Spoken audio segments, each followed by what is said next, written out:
بسم الله الرحمن الرحيم الحمد لله نحمده ونستعينه ونستغفره ونؤمن به ونتوكل عليه ونعوذ بالله من شرور أنفسنا ومن سيئات أعمالنا من يهده الله فلا مضل له ومن يضلل فلا هادي له ونشهد أن لا إله إلا الله وحده لا شريك له ونشهد أن سيدنا ومولانا محمدا عبده ورسوله صلى الله تعالى عليه وعلى آله وأصحابه أجمعين أما بعد فقد قال الله تعالى في القرآن المجيد بعد أعوذ بالله من الشيطان الرجيم وإذا سألك عبادي عني فإني قريب صدق الله العظيم.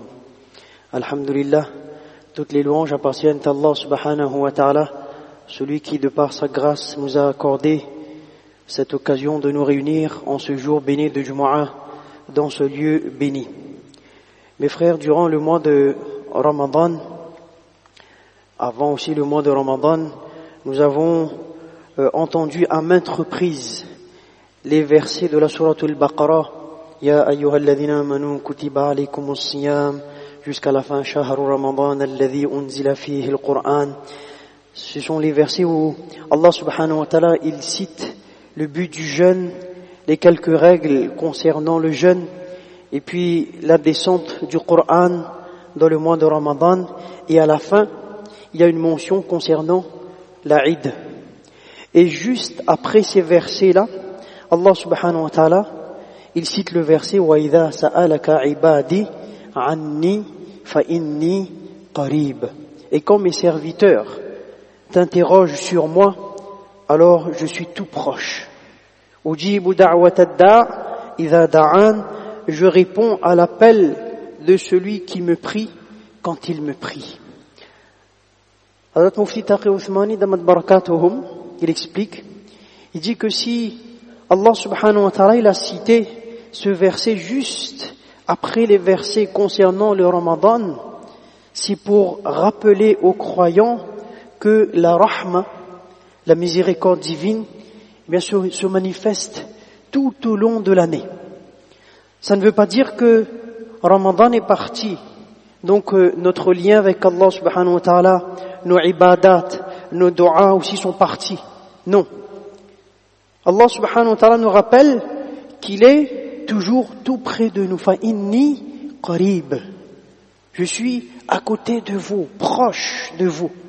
Celui qui se dit que j'ai commis un mal, hélas, il faudra attendre le prochain mois de Ramadan pour se faire pardonner. Eh bien non. Allah subhanahu wa ta'ala, il manifeste sa bonté et sa miséricorde tout au long de l'année. Ce hadith, tout le monde le connaît très bien, à propos de l'annonce qui est faite tous les soirs dans la dernière partie de la nuit. Lorsque Allah subhanahu wa ta'ala il lance cet appel, y a-t-il quelqu'un qui demande le pardon afin que je lui accorde le pardon? Y a-t-il quelqu'un qui a besoin, qui est dans le besoin afin que je lui comble son besoin, etc., etc. Eh bien ça, mes frères, c'est tout au long de l'année.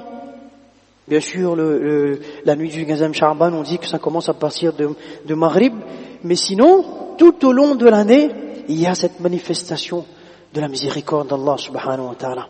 Donc voilà pourquoi, à aucun moment, le croyant, il ne doit désespérer.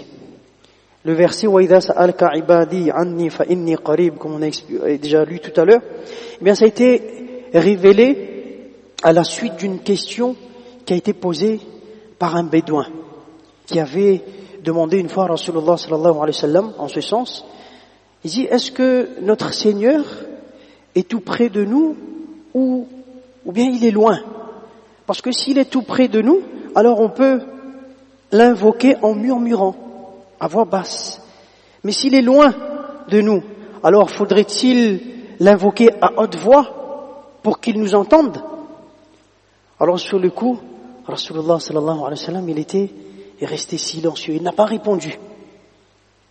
Et c'est à ce moment-là que Allah subhanahu wa ta'ala il a révélé ce verset وَإِذَا سَأَلَكَ عِبَادِي عَنِّي فَإِنِّي قَرِيبٌ. Lorsque mes serviteurs te demandent à propos de moi, eh bien je suis tout proche.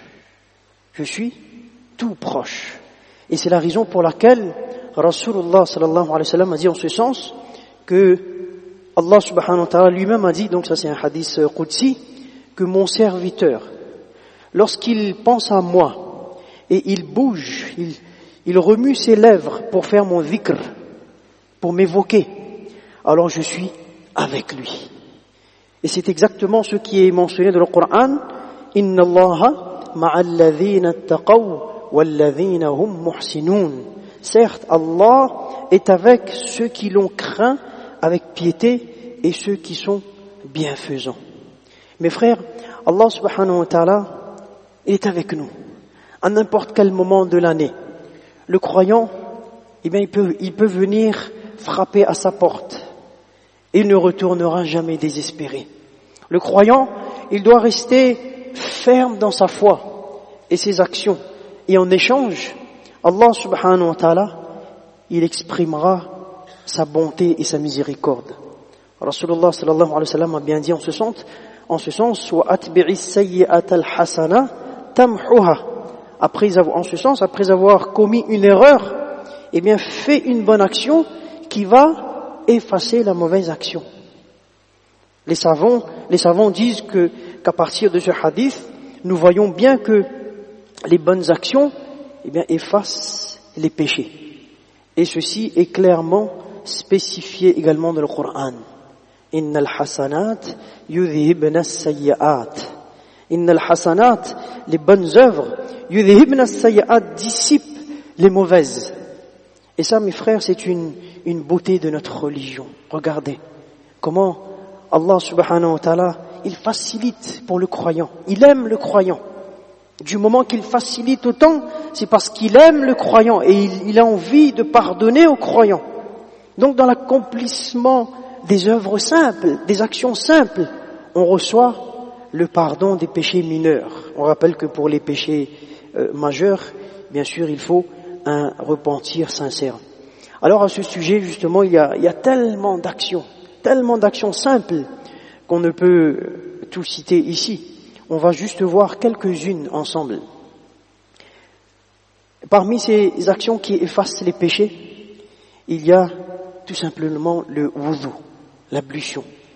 D'après le sens des hadiths, il dit que le croyant qui accomplit correctement son wudu, eh bien les péchés sont lavés de ses yeux, de ses mains, de ses pieds, de son visage, de ses oreilles, lorsqu'on accomplit correctement le wudu. Et dans un autre hadith, les péchés commis d'une prière à l'autre quotidiennement, c'est-à-dire entre une salat et une autre, du vendredi à l'autre, d'un ramadan à l'autre, eh bien sont effacés, à condition de ne commettre de grands péchés entre eux.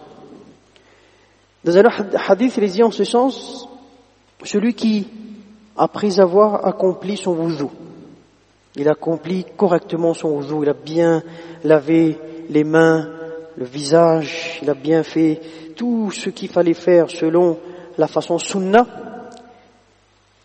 Et à la fin, quand il a terminé son wudu, il récite Ashhadu an la ilaha illallahu wahdahu la sharika la wa ashhadu anna Muhammadan abduhu wa rasuluh. Les péchés commis entre ce wudu et le prochain wudu seront effacés. Ashhadu an la ilaha illallahu wahdahu la sharika la wa ashhadu anna Muhammadan abduhu wa rasuluh. Simple. Dans un autre hadith, il y a la mention du ghusl, le fait de prendre le bain du vendredi qui enlève les péchés à la racine des cheveux. Une action simple. Oui, mes frères, des actions qu'Allah subhanahu wa ta'ala a mis à notre disposition, des actions simples. Dans un hadith, il est dit en ce sens que après la souratul Fatiha, oui, quand on lit dans la salat, souratul Fatiha, alhamdulillahi rabbil alamin, ar-Rahman ar-Rahim, jusqu'à waladdallin, et après qu'est-ce qu'on dit? Amin. Et il faut savoir que nous, lorsqu'on dit Amin, les anges, eux aussi, ils disent Amin. Et le hadith nous dit que si notre Amin coïncide avec le Amin des anges, eh bien, nos péchés antérieurs sont pardonnés.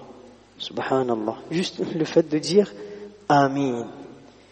De la même manière, dans la salat, lorsque l'imam y prononce Sami Allahu liman hamida après le ruku', et nous on dit Rabbana lakal hamd ou bien wa lakal hamd selon une autre narration, c'est ce qu'on appelle le tahmid, et que notre tahmid coïncide avec celui des anges, eh bien là aussi c'est pareil, les péchés antérieurs sont pardonnés. Tout ça ce sont des ahadith.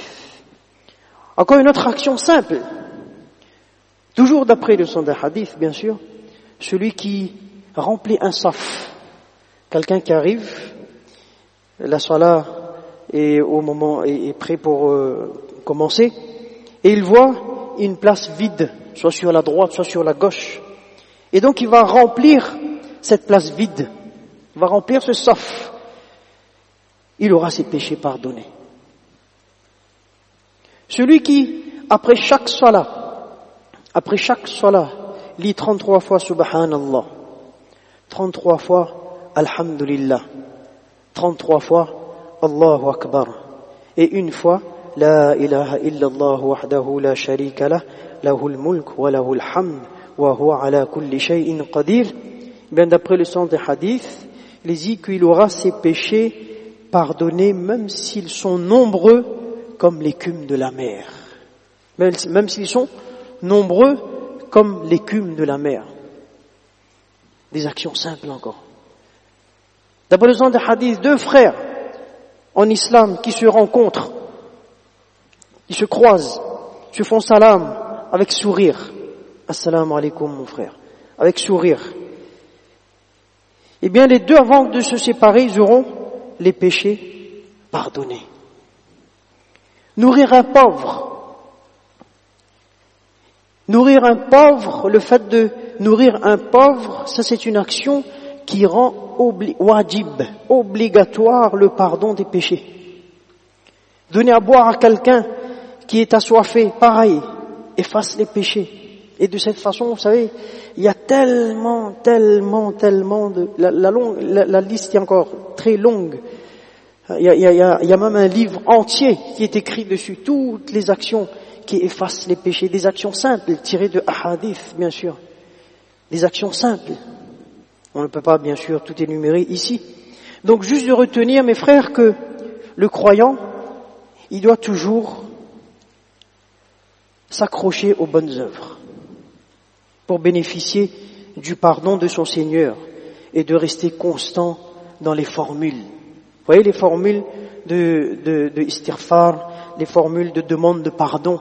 Mais ça aussi, ce sont des formules parfois qui sont tirées du Saint-Coran, des ahadiths qu'on essaie d'apprendre et de mettre en pratique. Les prophètes, les différents prophètes alayhimus salat wassalam qui étaient passés avant nous, eh bien, ils avaient tous cette habitude de formuler des pardons, demandes de pardon. Par exemple, Hazrat Adam alayhi salam, mais lui il avait dit Rabbana zalamna anfusana wa illam taghfir lana wa tarhamna lanakunanna minal khasirin. Ça c'était une formule de Adam alayhi salam. Hazrat Nuh alayhi salam, Rabbi ighfir li wa li walidayya wa liman dakhala baytiya mu'minan wa lil mu'minina wal mu'minat. Hazrat Ibrahim alayhi salam, ربنا اغفر لي ولوالدي وللمؤمنين يوم يقوم الحساب. Vous voyez toujours cette formule ربنا اغفر لي, ربي اغفر لي, اغفر لي, ça veut dire oh Allah pardonne-moi, oh mon Seigneur pardonne-moi. ربي إني, Moussa alayhi salam, lorsqu'il a demandé pardon à Allah, ربي إني ظلمت نفسي فاغفر لي, pareil. Hazrat Ayyub alayhi salam, lorsqu'il s'est plaint auprès d'Allah subhanahu wa ta'ala, anni masani ad-durr wa anta arhamur rahimin. Hazrat Yunus alayhi salam, il avait dit la ilaha illa anta subhanaka inni kuntu minaz zalimin. Et le dernier des prophètes alayhi salatu wassalam, Sayyidul Anbiya, le chef des prophètes, notre bien-aimé Muhammadur Rasulullah sallallahu alayhi wa sallam, lui il avait l'habitude de répéter en abondance Rabbana la tu'akhidna in nasina aw akhta'na. La dernière partie de la sourate al-Baqarah. Hazrat Abdullah ibn Umar radiyallahu anhuma, il disait que parfois dans une assemblée on entendait Rasulullah sallallahu alayhi wa sallam répéter Rabbi ighfirli wa tub alayya innaka antat tawwabur rahim. Rabbi ighfirli, oh mon Seigneur, pardonne-moi, wa tub alayya, fais preuve de pardon, de miséricorde envers moi, innaka antat tawwabur ghafur, tu es celui qui pardonne. On comptait et ça arrivait jusqu'à 100 fois. 100 fois il répétait cela. Et pourtant, on sait tous que Rasulullah sallallahu alayhi wa sallam, c'est celui qui avait déjà tous ses péchés antérieurs et futurs pardonnés. Donc nous aussi maintenant, eh bien on essaye de maintenir ces actions, même après Ramadan. Ramadan est passé, certes, mais après le mois de Ramadan, on essaie de maintenir ces actions, Inch'Allah, avec la générosité d'Allah subhanahu wa ta'ala, la miséricorde d'Allah subhanahu wa ta'ala, eh bien on pourra bénéficier au maximum. Allah subhanahu wa ta'ala donc nous accorde tous le tawfiq de comprendre ces quelques paroles et de mettre en pratique. Fajazakumullahu khayran wa akhiru da'wana alhamdulillahi rabbil alamin.